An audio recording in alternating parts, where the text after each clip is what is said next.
Hello, my name is Jacqueline Pollauf, and today I wanted to share a quick tip about playing Près de la table, or near the soundboard of the harp. Now, most of the time when we play in the center of the strings, but you can also play down low near the soundboard. And really this just gives a bit of a variation to the sound to keep things interesting. So once in a while within a piece of music, a composer will specify this. Sometimes they write out the whole phrase, Près de la table, which is French for near the soundboard. Sometimes they just use the letters PDLT, an abbreviation. So there's different ways to mark it within music.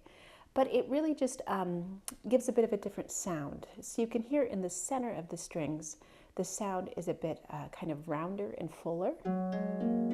And then by contrast down here, the sound becomes a bit drier, maybe more nasal. Some people say that it sounds like a guitar down there. So I just wanted to share a couple of quick tips about playing PDLT effectively. One of the first considerations in playing near the soundboard is how low to be on the strings. And if you're too low, what actually happens is that you run into this center strip of wood, and it's very difficult and awkward to play and hard to get much sound.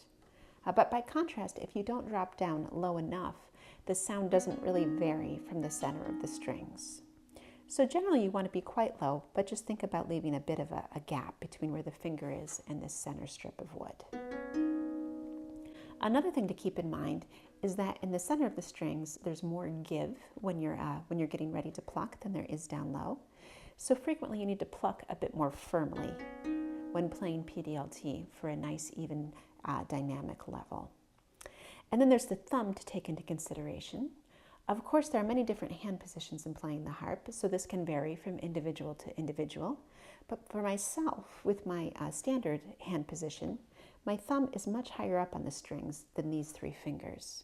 So when I'm playing down low, I kind of flatten out my hand and use a bit of a modified hand position in order to keep an evenness to my fingers and thumb. So that way I don't end up with my thumb boosted way up compared to these other fingers. And I can keep the sound more even and matching throughout the passage. Another thing related to the thumb that I sometimes do is if I can, I might just avoid using the thumb in my fingering during a Près de la table passage. For example, with a third, using 1 and 2 for the fingering is quite common, and you could do that down here. But you could also just switch and use fingers 2 and 3, which might make it a bit easier to control and have a really nice matching sound.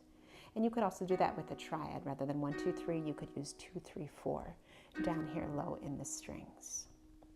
So this is just a quick overview of a few ideas for playing Près de la table, and hopefully this has given you some tips and some things to use in your own practicing.